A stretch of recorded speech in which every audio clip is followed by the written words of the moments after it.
Okay, നമ്മൾ continue ചെയ്തു പോവാണ് 2023 ക്വസ്റ്റ്യൻ പേപ്പർ. ഓക്കെ, സെക്ഷൻ എയിലെ ഒന്നാമത്തെ ചോദ്യം, what is A reserved group? ഈ റിസർവ്ഡ് ഗ്രൂപ്പ് എന്താണെന്ന് വെച്ചാൽ ടാലിയിൽ പ്രീ ഡിഫൈൻഡ് ഗ്രൂപ്പ് ഉണ്ട് അല്ലെ, അത് നിങ്ങൾക്കറിയാം. 28 പ്രീ ഡിഫൈൻഡ് ഗ്രൂപ്പ് ടാലിയിലുണ്ട്. അത് നമുക്ക് ഏതൊക്കെയാണെന്ന് നോക്കാം അല്ലെ. Pre defined groups in Tally, അതിൽ 15 എണ്ണം പ്രൈമറി ഗ്രൂപ്പും 13 എണ്ണം സബ് ഗ്രൂപ്പുമാണ്. ഓക്കെ, 15 പ്രൈമറി ഗ്രൂപ്പും 13 സബ് ഗ്രൂപ്പും, total 28 group. What is voucher? Voucher എന്താണ്? ഓൾറെഡി നിങ്ങൾക്കറിയാം. വൗച്ചർ എന്ന് വെച്ചാൽ അതൊരു ഡോക്യുമെന്റ് ആണ്. Okay, document in which it supports the business transaction. ഏതൊരു ട്രാൻസാക്ഷൻ ബിസിനസ്സിൽ നടന്നു കഴിഞ്ഞാലും അതിനെ സപ്പോർട്ട് ചെയ്തുകൊണ്ടൊരു ഡോക്യുമെന്റ് ഉണ്ടായിരിക്കും. അതാണ് വൗച്ചർ എന്ന് പറയുന്നത്. റെസിപ്റ്റ് വൗച്ചർ ഉണ്ടാവും, പേയ്മെന്റ് വൗച്ചർ ഉണ്ടാവും. ഏതൊരു ബിസിനസ്സിനാണെങ്കിലും പേയ്മെന്റും റെസിപ്റ്റ് ഒക്കെ നടക്കുമ്പോൾ അതിന് വൗച്ചറാണ് എഴുതി കൊടുക്കുക. അതുപോലെ തന്നെ പർച്ചേസും സെയിലും നടക്കുമ്പോൾ ബില്ലുകളും ഇൻവോയ്സുകളും ഉണ്ടാവും. ഇതൊക്കെ തെളിവുകളാണ്. സോ ഈ തെളിവിന്റെ അടിസ്ഥാനത്തിൽ മാത്രമേ എന്ത് ചെയ്യാൻ പറ്റുള്ളൂ, നമുക്ക് ബുക്സ് ഓഫ് അക്കൗണ്ട്സിൽ ട്രാൻസാക്ഷൻ നടന്നു കഴിഞ്ഞാൽ നമുക്ക് റെക്കോർഡ് ചെയ്യാൻ പറ്റുള്ളൂ. എല്ലാത്തിനും തെളിവുണ്ട്, ഡോക്യുമെന്ററി എവിഡൻസുകൾ വേണം. ഇതൊക്കെ ഒരു ഡോക്യുമെന്ററി എവിഡൻസുകൾ തന്നെയാണ്. ഓക്കെ, അടുത്ത ക്വസ്റ്റ്യനിലേക്ക് പോവാണ്. How can you enable Tally audit feature? Tally audit ഫീച്ചറിനെ കുറിച്ച് നമ്മൾ 2022 ക്വസ്റ്റ്യൻ പേപ്പർ ഡിസ്കസ് ചെയ്താണ്, വീണ്ടും പറയുന്നില്ല. അടുത്തത്, what is A stock summary? Stock summary is A statement of real time stock in hand on A particular day. അതായത് ഒരു ദിവസത്തെ സ്റ്റോക്ക് ഇൻ ഹാൻഡ്, നമ്മുടെ കയ്യിലുള്ള സ്റ്റോക്കിനെയാണ് നമ്മൾ എന്ത് പറയുന്നത്, സ്റ്റോക്ക് സമ്മറി എന്ന് ഉദ്ദേശിക്കുന്നത്. അതൊരു സ്റ്റേറ്റ്മെന്റ് ആണ്. ആ സ്റ്റേറ്റ്മെന്റിൽ നമുക്ക് എന്ത് ചെയ്യാൻ പറ്റും, ഓരോ ദിവസത്തെയും റിയൽ ടൈം സ്റ്റോക്ക്, നമ്മുടെ കയ്യിൽ ഇപ്പം എത്ര സ്റ്റോക്ക് ഉണ്ട് എന്ന് നമുക്ക് ഈ ഒരു സമ്മറിയിലൂടെ നമുക്ക് മനസ്സിലാക്കാൻ സാധിക്കുന്നു. അഞ്ചാമത്തെ question, how do you display trial balance? Trial balance നമുക്ക് എങ്ങനെ ഡിസ്പ്ലേ ചെയ്യാന്നുള്ളത്. ട്രയൽ ബാലൻസ് ഡിസ്പ്ലേ ചെയ്യാൻ നമ്മൾ ടാലിയിലേക്ക് പോവുക. ടാലിയിലേക്ക് പോയി കഴിഞ്ഞാൽ ഡിസ്പ്ലേ എന്ന് പറഞ്ഞ ഓപ്ഷൻ ക്ലിക്ക് ചെയ്യുന്നു. അവിടെ നമുക്ക് കാണാൻ പറ്റും trial balance. Okay, so gateway of ടാലിയിൽ ഡിസ്പ്ലേയിൽ ട്രയൽ ബാലൻസ് ടി അമർത്തി കഴിഞ്ഞാൽ നമുക്ക് ട്രയൽ ബാലൻസ് ഓപ്പൺ ആയി. ഒരു ട്രാൻസാക്ഷൻ നമ്മളിവിടെ എൻ്റർ ചെയ്തിട്ടില്ല, അതുകൊണ്ട് തന്നെ ഒന്നും കാണുന്നില്ല. So what is reverse journal? Reverse journal കൊണ്ട് ഉദ്ദേശിക്കണം എന്താണ്? റിവേഴ്സ് ജേണൽ എന്ന് പറയുന്നത് സ്പെഷ്യൽ ജേണലാണ്. ഒരു പ്രത്യേക ഡേറ്റ് കഴിഞ്ഞാൽ, ഒരു സ്പെസിഫൈഡ് ഡേറ്റ് കഴിഞ്ഞാൽ അത് ഓട്ടോമാറ്റിക്കലി എന്ത് ചെയ്യും, റിവേഴ്സ് ആവും. ആ എൻട്രി എന്താവും, ഒരു പ്രത്യേകമായിട്ടുള്ള ഡേറ്റ് വരെ ഉണ്ടാവുള്ളൂ. Okay, they exist only till that date എന്ന് പറയുന്നത്. അപ്പൊ ആ ഡേറ്റ് വരെ ആ ഒരു എൻട്രി എക്സിസ്റ്റ് ചെയ്യുന്നുള്ളൂ. ആ ഡേറ്റ് കഴിഞ്ഞതിന് ശേഷം എന്ത് ചെയ്യുന്നു, അത് റിവേഴ്സ് ആയി മാറുന്നു. കൂടുതലായിട്ട് കാര്യങ്ങൾ നിങ്ങൾ ടെക്സ്റ്റ് ബുക്കിൽ തന്നെ നോക്കി പഠിക്കുക. അടുത്ത ക്വസ്റ്റിലേക്ക് തന്നെ പോവാണ്. What is A day book? Day book കൊണ്ട് ഉദ്ദേശിക്കണം എന്താണ്? ഈ ഡേ ബുക്കിന് നമ്മൾ അക്കൗണ്ടൻസിയിൽ പഠിക്കുന്ന എന്താണ്, ജേണൽ ബുക്കാണ്. നമ്മൾ ജേണൽ എൻട്രി എഴുതുന്ന ഒരു book, day to day transactions ഒക്കെ എൻറ്റർ ചെയ്യാൻ വേണ്ടിയിട്ടുള്ള ഒരു ബുക്കാണ് ഡേ ബുക്ക് അല്ലെങ്കിൽ ജേണൽ ബുക്ക് എന്ന് പറയുന്നത്.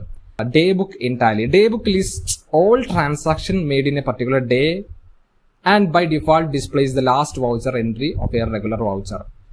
അപ്പോൾ ഇതെന്താ ചെയ്യുന്നത്, ഡേ ബുക്ക് എന്ന് പറയുന്ന ഒരു ഓപ്ഷൻ നമുക്ക് ടാലിയിലുണ്ട്. അവിടെ പോയി കഴിഞ്ഞാൽ എല്ലാ ട്രാൻസാക്ഷൻസിന്റെയും എന്ത് ചെയ്യാൻ പറ്റും, ഓരോ ദിവസത്തിൽ നടന്നിരിക്കുന്ന ക്രോണോളജിക്കലി എൻ്റർ ചെയ്തിട്ടുള്ള എല്ലാ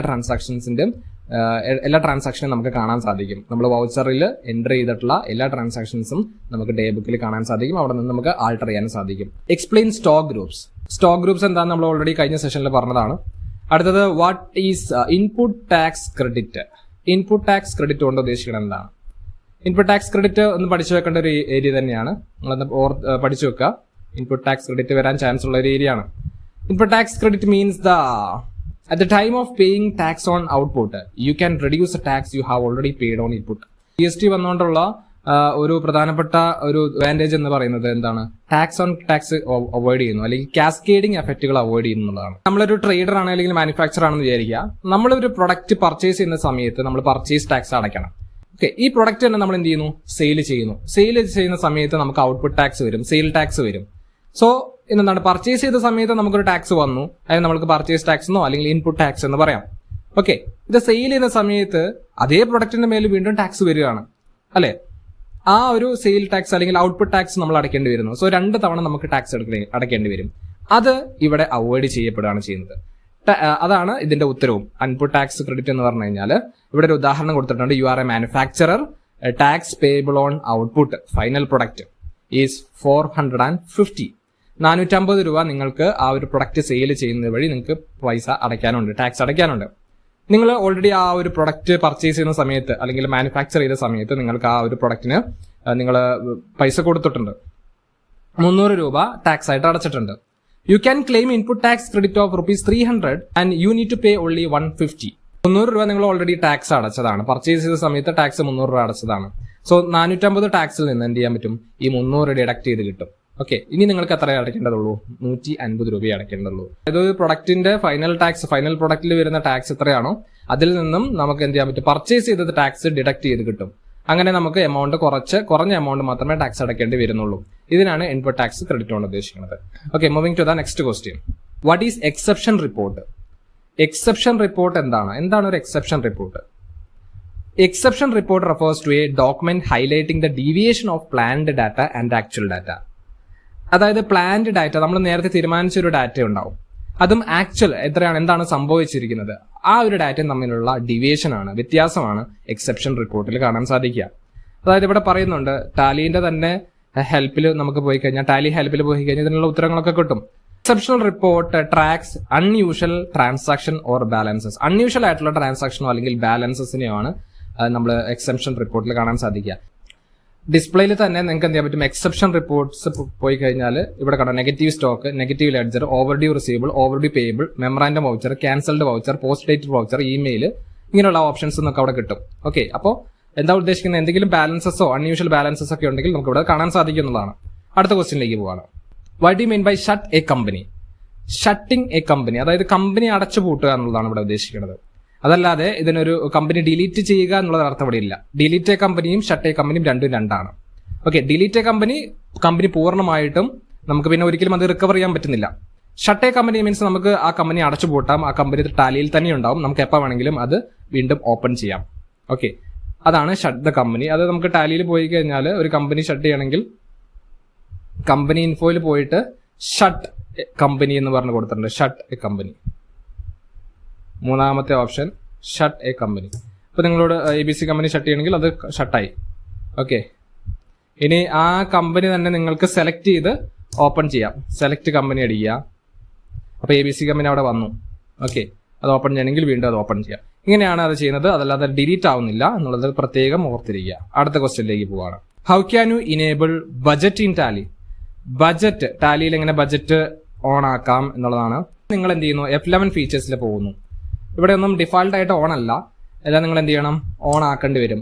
ഓക്കെ, അതിൽ അക്കൗണ്ടിങ് ഫീച്ചേഴ്സിൽ പോയി കഴിഞ്ഞാൽ അവിടെ ബജറ്റുമായിട്ട് ബന്ധപ്പെട്ട ടേംസ് ഉണ്ടോ നോക്കുക. ഇവിടെ കണ്ട ബജറ്റ് ആൻഡ് സെനാരിയോ മാനേജ്മെന്റിൽ മെയിൻറ്റെയിൻ ബജറ്റ്സ് ആൻഡ് കൺട്രോൾ, അത് എസ് ആക്കി കൊടുത്തു കഴിഞ്ഞാൽ നിങ്ങൾക്ക് ബജറ്റ് ഉപയോഗിക്കാവുന്നതാണ്. How can U alter and delete A stock item? ഈ സ്റ്റോക്ക് ഐറ്റത്തിനെ കുറിച്ച് നമ്മൾ ഓൾറെഡി ഡിസ്കസ് ചെയ്ത സ്റ്റോക്ക് ഗ്രൂപ്പും സ്റ്റോക്ക് ഐറ്റവും ഒക്കെ നിങ്ങൾക്ക് അറിയാവുന്ന തന്നെയാണല്ലോ, വീണ്ടും പറയുന്നില്ല. അടുത്തത് വാട്ട് ഈസ് IGST? IGST എന്നാൽ integrated goods and service tax. നമ്മൾ കഴിഞ്ഞ സെഷനിൽ ഡിസ്കസ് ചെയ്തതാണ്. Explain physical stock voucher. ഇതൊക്കെ റിപ്പീറ്റഡ് ക്വസ്റ്റ്യൻ ആണ്. ഈ പറഞ്ഞ മൂന്നും കഴിഞ്ഞ ക്വസ്റ്റ്യൻ പേപ്പറിൽ നമ്മൾ കണ്ട കാര്യം തന്നെയാണ്. സോ നിങ്ങൾ എന്ത് ചെയ്യുക? ഒരു 3-4 വർഷത്തെ ക്വസ്റ്റ്യൻ പേപ്പർ എന്തായാലും എടുത്തു വെച്ച് പഠിക്കേണ്ടി വരും. അടുത്തത് നമ്മൾ സെക്ഷൻ ബിയിൽ പോവാണ്. എക്സ്പ്ലെയിൻ ഡിഫറെന്റ് GST റിപ്പോർട്ടുകൾ. റിപ്പോർട്ടുകൾ ഏതൊക്കെയാണ്? GST റിപ്പോർട്ടുകൾ ഏതാ? കഴിഞ്ഞ സെഷനിൽ, കഴിഞ്ഞ ക്വസ്റ്റ്യൻ പേപ്പറിൽ ഇത് വീണ്ടും വന്നതാണ്. GST റിപ്പോർട്ട് ഏതൊക്കെയാണെന്നുള്ളത്. GST 1, GST 2, GST 3B എന്നൊക്കെ പറയുന്ന റിപ്പോർട്ടുകൾ നിങ്ങളവിടെ പഠിക്കണം. ഓക്കെ, തിയറിയാണ്, എഴുതാനുണ്ട്. ഹൗ ക്യാൻ യു ക്രിയേറ്റ് ഗോഡൌണും റിപ്പീറ്റഡ് ക്വസ്റ്റ്യൻ ആണ്. ഓക്കെ, അടുത്ത ക്വസ്റ്റ്യനിലേക്ക് പോവാണ്. Explain computerised accounting. Computerised accounting എന്നാൽ എന്താണ്? കമ്പ്യൂട്ടറൈസ്ഡ് അക്കൗണ്ടിങ് എന്ന് പറയുന്നത് തിയറിയാണെന്ന് എഴുതാറുണ്ട്. കമ്പ്യൂട്ടർ ഉപയോഗിച്ചുകൊണ്ട് നമ്മൾ ചെയ്യുന്ന അക്കൗണ്ടിങ് നമുക്ക് കമ്പ്യൂട്ടറൈസ്ഡ് അക്കൗണ്ടിങ് എന്ന് പറയാം. നമ്മൾ മാനുവലി നമ്മൾ പേനും പേപ്പറും എടുത്ത്, പണ്ടത്തെ സിസ്റ്റം, കൺവെൻഷണൽ സിസ്റ്റമാണ് ഈ പറയുന്ന മാനുവൽ അക്കൗണ്ടിങ്. ഓക്കെ, ഒരു മനുഷ്യൻ പേനയും പേപ്പറൊക്കെ എടുത്ത് ചെയ്യുന്നത്. ഇവിടെ ഒരു മനുഷ്യൻ എന്താണ്? കമ്പ്യൂട്ടറാണ് ഉപയോഗിക്കുന്നത്, കമ്പ്യൂട്ടർ സോഫ്റ്റ്വെയർ ആണ് ഉപയോഗിക്കുന്നത്. അതിന് ടാലി എന്നോ Peachtree എന്നോ മയോബ് എന്നോ ബുക്സ് എന്നൊക്കെ പറയാം. പല സോഫ്റ്റ്വെയറുകളുണ്ട്. അതിൽ നമ്മൾ accounting details, accounting books of accounts maintain ചെയ്തതിന് കമ്പ്യൂട്ടറൈസ്ഡ് അക്കൗണ്ടിങ് എന്ന് പറയാം, അല്ലെ? അടുത്തത് optional vouchers used in Tally.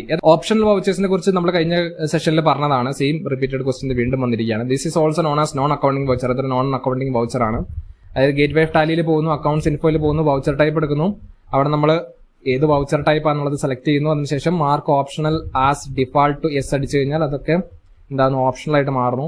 ഇവിടെ കുറെ സ്റ്റെപ്പുകളൊക്കെ വർണ്ണിച്ച് കൊടുത്തിട്ടുണ്ട്. നിങ്ങൾക്ക് ഇതൊന്നും ടാലിയുടെ ഹെൽപ്പ് ഉപയോഗിക്കാവുന്നതാണ്. അതിൽ നിങ്ങൾക്ക് മനസ്സിലാക്കാൻ പറ്റും. അവിടെ എക്സാമ്പിൾ സഹിതം വ്യക്തമാക്കിയിട്ടുണ്ട്. എങ്ങനെയാണ്? Explain the technology advantages of Tally. Technology advantages, technology ലെവലിൽ ടാലിന്റെ അഡ്വാൻറ്റേജസ് എന്തൊക്കെയാണെന്നുള്ളത് സിംപ്ലി അഡ്വാൻറ്റേജസ് ഓഫ് ടാലി നിങ്ങൾ അവിടെ എഴുതിയാൽ മതി. How can we modify an existing voucher? ഒരു എക്സിസ്റ്റിംഗ് വൗച്ചർ എങ്ങനെ മോഡിഫൈ ചെയ്യാന്നുള്ളത്, അത് ആൾട്ടറിലാണ് പോകേണ്ടത്. അപ്പോൾ അതിന് ടാലി എടുത്തിട്ട് നിങ്ങൾ എന്ത് ചെയ്യുന്നു? നിങ്ങൾ ഇവിടെ അക്കൗണ്ടിങ് വൗച്ചർ, ഒരു അക്കൗണ്ടിങ് വൗച്ചർ എടുക്കുന്നു, അല്ലെ? അക്കൗണ്ടിങ് വൗച്ചർ നിങ്ങൾ എൻ്റർ ചെയ്യുക. അക്കൗണ്ടിങ് വൗച്ചറിൽ പോയിട്ട് ഒരു വൗച്ചർ എൻ്റർ ചെയ്തിട്ട് എന്ത് ചെയ്യുന്നു, നിങ്ങൾ ഇവിടെ ഡിസ്പ്ലേയിൽ വന്നിട്ട് ഡേ ബുക്ക് എടുക്കുക. ഡിസ്പ്ലേയിൽ വന്ന് ഡേ ബുക്ക് എടുത്തിട്ട് ആ എൻട്രി ഏതാണോ അതെടുത്തിട്ട് എന്ത് ചെയ്യുന്നു, നിങ്ങൾക്ക് അവിടെ മാറ്റം വരുത്താവുന്നതാണ്. എന്നിട്ട് അത് സേവ് ചെയ്താൽ മതി, അത് സേവ് ആയിക്കോളും കേട്ടോ. അടുത്ത ക്വസ്റ്റ്യനിലേക്ക് പോവാണ്. How A cost category is created. Cost category എങ്ങനെ ക്രിയേറ്റ് ചെയ്യാന്നുള്ളത് അതൊന്നും ഡിഫാൾട്ട് ആയിട്ടില്ല. അക്കൗണ്ടിങ് ഫീച്ചേഴ്സിൽ വരിക, ശേഷം താഴേക്ക് വരിക, കോസ്റ്റ് പ്രോഫിറ്റ് സെന്റർ മാനേജ്മെന്റ് എന്നൊക്കെ പറഞ്ഞു കണ്ടില്ലേ. അപ്പൊ മെയിൻറ്റെയിൻ കോസ്റ്റ് സെന്റർ അത് എസ് ആക്കി കൊടുക്കുക. Okay, maintain cost centre S ആക്കി കൊടുക്കുക. Use cost centre for job costing. Maintain more than payroll cost category S ആക്കി കൊടുക്കുന്നു. സോ അക്കൗണ്ടിങ് ഫീച്ചേഴ്സിൽ പോയിട്ട് നമ്മൾ എന്ത് ചെയ്യണം, അത് ആക്ടിവേറ്റ് ചെയ്യണം. കോസ്റ്റ് സെന്ററി എന്ന് പറഞ്ഞു കഴിഞ്ഞാൽ എന്താണ്, അത് ഓർഗനൈസേഷന് വളരെ ഉപകാരപ്രദമായിട്ടുള്ള ഒരു അലോക്കേഷൻ ആണ്. അലോക്കേറ്റ് ചെയ്ത് കൊടുക്കുകയാണ്. റവന്യൂ അതുപോലെ തന്നെ നോൺ റവന്യൂ ഐറ്റംസ് ഒക്കെ നമുക്ക് എന്ത് ചെയ്യാൻ പറ്റും, നമുക്ക് വിഭജിക്കാം അല്ലെങ്കിൽ അലോക്കേറ്റ് ചെയ്യാം. ഓരോന്ന് സെപ്പറേറ്റ് ആയിട്ട് അലോക്കേറ്റ് ചെയ്ത് കൊടുക്കാം. ഇവിടെ കണ്ട ഒരു എക്സാമ്പിൾ കൊടുത്തിരിക്കുന്ന കോസ്റ്റ് കാറ്റഗറി കോസ്റ്റ് സെന്ററും. കോസ്റ്റ് കാറ്റഗറി എന്ന branch, department, manager, mobile number എന്നൊക്കെ പറഞ്ഞു. കോസ്റ്റ് സെന്റർ എന്ന് പറഞ്ഞു കഴിഞ്ഞാൽ അതിൽ ഉൾപ്പെടുത്തിയിരിക്കുന്ന ഡാറ്റ ബ്രാഞ്ച് ഏതൊക്കെയാണ്, ഡിപ്പാർട്ട്മെന്റ് ഏതൊക്കെയാണ്, മാനേജർ ആരൊക്കെയാണ്, മൊബൈൽ നമ്പർ ഏതൊക്കെയാണ്. അപ്പൊ അങ്ങനെ വേർതിരിച്ചു കൊടുക്കാം. How can we modify existing company details. So alter എങ്ങനെ ചെയ്യാം, നമ്മൾ കമ്പനി ഇൻഫോയിൽ പോയിട്ട് എന്ത് ചെയ്യുന്നു, അത് ആ കമ്പനി നമ്മൾ ആൾട്ടർ ചെയ്യണം അല്ലെ. കമ്പനി ഇൻഫോയിൽ പോയിട്ട് അവിടെ ആൾട്ടർ എന്ന് പറഞ്ഞ ഓപ്ഷൻ ഉണ്ട്. എന്നിട്ട് നമുക്ക് എന്തൊക്കെയാണ് മാറ്റങ്ങൾ വരുത്തേണ്ടത്, ആ കമ്പനി ആൾട്ടറേഷൻ സ്ക്രീനിൽ വന്നിട്ടുണ്ട്. എന്തെങ്കിലും മാറ്റം വരുത്തണോ, അതായത് സ്റ്റേറ്റ് മാറ്റണോ, ഫോൺ നമ്പർ എൻ്റർ ചെയ്യണോ, അങ്ങനെയുള്ള കാര്യങ്ങൾ, ടാലി ഓഡിറ്റ് ഫീച്ചർ ആക്ടിവേറ്റ് ചെയ്യണം എന്നുള്ളതൊക്കെ ഉണ്ടെങ്കിൽ എന്ത് ചെയ്യാൻ പറ്റും, ഇവിടെ നിന്ന് നമുക്ക് മോഡിഫൈ ചെയ്യാൻ പറ്റും. സെക്ഷൻ സിയിലേക്ക് തന്നെ പോവാണ്, നമ്മൾ ഫൈനൽ ക്വസ്റ്റ്യൻസിലേക്ക് പോവാണ്. Okay, explain how GST calculation is activated in Tally. ടാലിയിൽ എങ്ങനെയാണ് GST ആക്ടിവേറ്റ് ചെയ്യാന്നുള്ളത്. അതിന് നിങ്ങൾ ഫീച്ചേഴ്സിൽ വരണം, F11 ഫീച്ചേഴ്സിൽ വരിക. അതിൽ സ്റ്റാറ്റ്യൂട്ടറി ആൻഡ് ടാക്സേഷൻ എന്ന് പറഞ്ഞ ആ ഒരു ഓപ്ഷൻ തിരഞ്ഞെടുക്കണം. മൂന്നാമത്തത് F3. ഓക്കെ, അതിൽ നിങ്ങൾക്ക് അവിടെ കണ്ടോ, enable goods and service tax GST എന്ന് പറഞ്ഞു കൊടുത്തിട്ടുണ്ട്. അത് യെസ് ആക്കി കൊടുക്കുക. ഇനി താഴെ കൊടുത്തിട്ടുണ്ട് സെറ്റ് ആൾട്ടർ GST ഡീറ്റെയിൽസ്, അതും കൊടുക്കുക യെസ്. അപ്പൊ നിങ്ങൾക്ക് GST ഡീറ്റെയിൽസ് ആഡ് ചെയ്യാനുള്ള ഒരു സ്ക്രീൻ വരും. അവിടെ നിങ്ങൾ എന്ത് ചെയ്യുക, സ്റ്റേറ്റ് കേരള എന്ന് പറഞ്ഞു കൊടുക്കുക. ഓക്കെ, ഏതാണോ നിങ്ങൾക്ക് കൊടുത്തിരിക്കുന്ന ആ ഒരു സംസ്ഥാനം ഏതാണോ അതാണ് കൊടുക്കേണ്ടത്. പിന്നെ രജിസ്ട്രേഷൻ അത് റെഗുലർ ആയിട്ട് സെറ്റ് ചെയ്യണം. ഓക്കെ, റെഗുലർ ആയിട്ട് സെറ്റ് ചെയ്യുക. പിന്നെ താഴെ വന്നിട്ട് നിങ്ങൾ ശ്രദ്ധിക്കുക, GST നമ്പർ നമ്മളവിടെ സെറ്റ് ചെയ്യണം. അത് give detail steps four creating GST accounts. അപ്പൊ GST അക്കൗണ്ട്സ് ഉണ്ട്, GST ലെഡ്ജർ എങ്ങനെയാണ് ക്രിയേറ്റ് ചെയ്യാന്നുള്ളത്. അപ്പോൾ നിങ്ങൾ ടാലിയിലേക്ക് വന്നതിന് ശേഷം എന്ത് ചെയ്യുക, ലെഡ്ജർ എടുക്കുക. അതായത് ലെഡ്ജർ നിങ്ങൾ SGST എന്നും CGST എന്നും ഒക്കെ ക്രിയേറ്റ് ചെയ്യണം. അതായത് SGST 9% എന്ന് പറഞ്ഞ് നമ്മൾ ക്രിയേറ്റ് ചെയ്യാം. 9% അവിടെ കൊടുക്കേണ്ടത് ഡ്യൂട്ടീസ് ആൻഡ് ടാക്സസ്. അപ്പൊ ഇവിടെ കണ്ടോ ഓരോ ഓപ്ഷൻ വന്നിരിക്കുന്നു. GST ടൈപ്പ് ഓഫ് ഡ്യൂട്ടി അത് അതേഴ്സിലാണ് കിടക്കുക, അത് GSTയിലേക്ക് മാറ്റുക. അപ്പൊ അത് ഏത് ടൈപ്പാണ്, SGST എന്ന് പറഞ്ഞത് സ്റ്റേറ്റ് ടാക്സ് ആണ്, അത് സ്റ്റേറ്റ് ടാക്സ് ആക്കുന്നു. ഓക്കെ, പെർസെൻറ്റേജ് ഓഫ് കാൽക്കുലേഷൻ 9% ആണ് നിങ്ങൾ ടാക്സ് കാൽക്കുലേറ്റ് ചെയ്യുന്നത്. ഓക്കെ, എന്നിട്ട് നമ്മളത് അടിച്ച് അതിൽ സേവ് ചെയ്യുന്നു. Okay, explain and enumerate various inventory vouchers in Tally. Inventory vouchers ഏതൊക്കെയാണെന്നാണ് ചോദിച്ചിരിക്കുന്നത്. അപ്പൊ നിങ്ങൾ എന്താ ചെയ്യുക, ഇവിടെ വരിക, ഇൻവെന്ററി വൗച്ചേഴ്സിൽ വരിക, ട്രാൻസാക്ഷനിൽ ഇൻവെന്ററി വൗച്ചേഴ്സ് എടുക്കുക. അപ്പൊ അത് ഏതൊക്കെയാണെന്നുള്ളത് സൈഡിൽ നോക്കിയാൽ കാണാൻ പറ്റും. ഇൻവെന്ററി വൗച്ചേഴ്സ് ഏതൊക്കെയാണെന്നുള്ളത് കണ്ടോ. Rejection in, rejection out, indent, stock journal, delivery note, receipt note, physical stock, material out, material in, stock query, post dated voucher ഉണ്ട്, ഓപ്ഷണൽ വൗച്ചർ ഉണ്ട്. ഇത്രയും വൗച്ചേഴ്സ് ആണ് ഇൻവെന്ററി വൗച്ചേഴ്സിൽ കാണാൻ സാധിക്കുക. അടുത്ത ക്വസ്റ്റ്യനിലേക്ക് പോവാണ്. അതൊക്കെ എക്സ്പ്ലെയിൻ ചെയ്യാന്ന് പറഞ്ഞാൽ ഓരോന്നും നിങ്ങൾ എന്യൂമറേറ്റ് ചെയ്യണം. Explain various advantages and disadvantages of computerised accounting. Okay, computerised അക്കൗണ്ടിങ്ങിന്റെ അഡ്വാൻറ്റേജസ് ഡിസ്അഡ്വാൻറ്റേജസ്. അപ്പോൾ തിയറി പാർട്ട്, ആ ഇൻട്രൊഡക്ഷൻ പാർട്ടാണ് ചോദിച്ചിരിക്കുന്നത്. അപ്പോൾ കമ്പ്യൂട്ടറൈസ്ഡ് അക്കൗണ്ടിങ് എന്താണെന്ന് ചോദിച്ചിട്ടുണ്ട്. അഡ്വാൻറ്റേജസും ഡിസ്അഡ്വാൻറ്റേജസും നിങ്ങൾ അവിടെ എഴുതണം. ഓക്കെ, അപ്പോൾ എന്തായാലും തിയറി പഠിക്കാതെ പോകരുത്. അടുത്തത് 27ാമത്തത്, from the following transactions prepare voucher entries for Anuradha company limited. ഇവിടെ കുറെ ട്രാൻസാക്ഷൻസ് തന്നിട്ടുണ്ട്, അതൊക്കെ നിങ്ങൾ എന്ത് ചെയ്യണം, വൗച്ചറിൽ എൻട്രി ആക്കി മാറ്റണം. ഓക്കെ, അപ്പൊ അതിനാദ്യം നിങ്ങൾ എന്ത് ചെയ്യണം, നിങ്ങൾ ടാലി സ്റ്റെപ്പുകൾ എഴുതുമ്പോൾ നിങ്ങൾ ആദ്യം കമ്പനി ക്രിയേറ്റ് ചെയ്യുന്നത് എഴുതണം. ഓക്കെ, ആദ്യം നമ്മൾ എന്താ ചെയ്യുക, ആ ഒരു കമ്പനി ക്രിയേറ്റ് ചെയ്യാൻ അനുരാധന്റെ പേരിൽ കമ്പനി ക്രിയേറ്റ് ചെയ്യണം. ഓക്കെ, അപ്പോൾ പുതിയ കമ്പനി ക്രിയേറ്റ് ചെയ്യണം. കമ്പനി ഇൻഫോയിൽ പോവുക. പുതിയൊരു കമ്പനി ക്രിയേറ്റ് ചെയ്യണമെങ്കിൽ നിങ്ങൾ പോവാ ക്രിയേറ്റ് കമ്പനി. അവിടെ എന്താണ് അനുരാധ കമ്പനി ലിമിറ്റഡ്.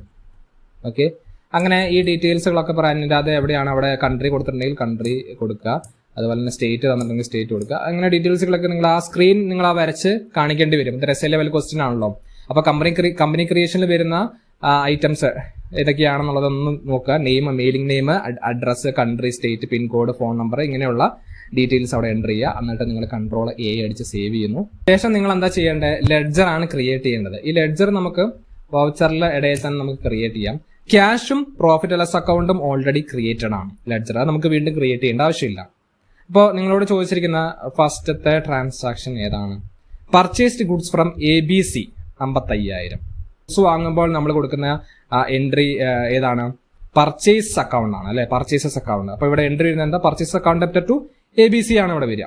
അപ്പോൾ നിങ്ങൾ എന്താ ചെയ്യുക, ഇവിടെ ഇതിൽ വരിക, അത് അക്കൗണ്ടിങ് വൗച്ചർ എടുക്കുന്നു, അത് പർച്ചേസ് വൗച്ചർ ആക്കുന്നു. F9. ഇവിടെ പാർട്ടീസ് നെയിം ആണ് ചോദിച്ചിരിക്കുന്നത്, അത് നമുക്കില്ല. അപ്പൊ Alt C അടിച്ച് നമ്മൾ ഇത് ക്രിയേറ്റ് ചെയ്യാം. ഓക്കെ, ഏതാണ്?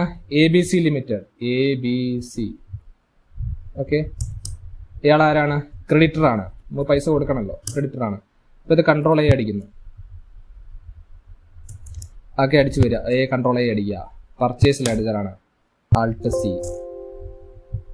പർച്ചേസസ്, പർച്ചേസ് അക്കൗണ്ട്, ഇത് സേവ് അടിക്കുക. അപ്പൊ ഇവിടെ കണ്ടോ നെയിം ഓഫ് ഐറ്റം എന്ന് പറഞ്ഞു കൊടുത്തിരിക്കുന്നത്. ഇവിടെ ഇത് നമുക്ക് ഡീറ്റെയിൽസ്, അതായത് സ്റ്റോക്ക് ഐറ്റം കൊടുക്കാനാണ് പറയുന്നത്. അത് നമുക്ക് അക്കൗണ്ടിങ് ഇൻവോയ്സിലേക്ക് ആക്കി മാറ്റിയാൽ മതി. കണ്ടോ, അക്കൗണ്ടിങ് ഇൻവോയ്സിലേക്ക് ആക്കി മാറ്റുക. അപ്പൊ നമുക്ക് അവിടെ എൻട്രി പോസ്റ്റ് ചെയ്യാൻ പറ്റും. പർച്ചേസസ് എത്രയാണ് എമൗണ്ട്? 55,000.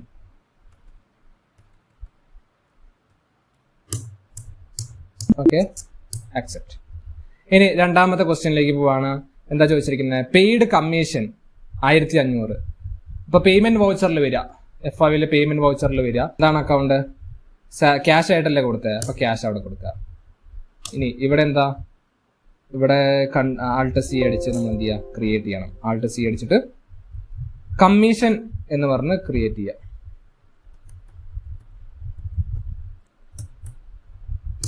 കമ്മീഷൻ എന്ത് അക്കൗണ്ട് ആണ്? ഇൻഡയറക്റ്റ് എക്സ്പെൻസ് ആണ് അല്ലെ, നമ്മൾ കൊടുത്തതാണ് ഇൻഡയറക്റ്റ് എക്സ്പെൻസ്. അപ്പൊ നമ്മളത് കൺട്രോൾ അടിച്ച് സേവ് ചെയ്യുന്നു.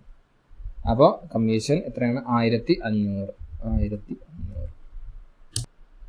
ഓക്കെ, 1500 എൻ്റർ ചെയ്ത് ഇടുക. ഓക്കെ, അടുത്ത ക്വസ്റ്റ്യനിലേക്ക് പോവാം. Wages paid 35,420. ഓക്കെ, വേജസ് കൊടുത്തു. അപ്പോൾ വീണ്ടും എന്ത് ചെയ്യുക, പേയ്മെന്റ് വൗച്ചറിൽ തന്നെയാണ്, മാറ്റമില്ല. ക്യാഷ് കൊടുത്തു, അവിടെ Alt C അടിക്കുന്നു, വേജസ് എന്ന് പറഞ്ഞ അക്കൗണ്ട് ക്രിയേറ്റ് ചെയ്യുന്നു. വേജസ്, അത് വേജസ് ഡയറക്റ്റ് എക്സ്പെൻസ് ആണ്. Direct expense Alt A, control A അടിക്കുന്നു. 35,000 എത്രയായിരുന്നു? 35,420 അല്ലേ. Purchased goods for cash 47,000. ഇനി 47,000 രൂപയുടെ ഗുഡ്സ് നമ്മൾ ക്യാഷ് കൊടുത്ത് വാങ്ങി എന്നാണ് പറയുന്നത്. അപ്പോൾ അത് പർച്ചേസ് അക്കൗണ്ടിലേക്ക് വരിക. F9 വീണ്ടും വരിക, പാർട്ടി നെയിം, ക്യാഷ് കൊടുക്കുക. പർച്ചേസസ് ആണ് ഇവിടെ കൊടുക്കേണ്ടത്. പർച്ചേസസ് 47,000.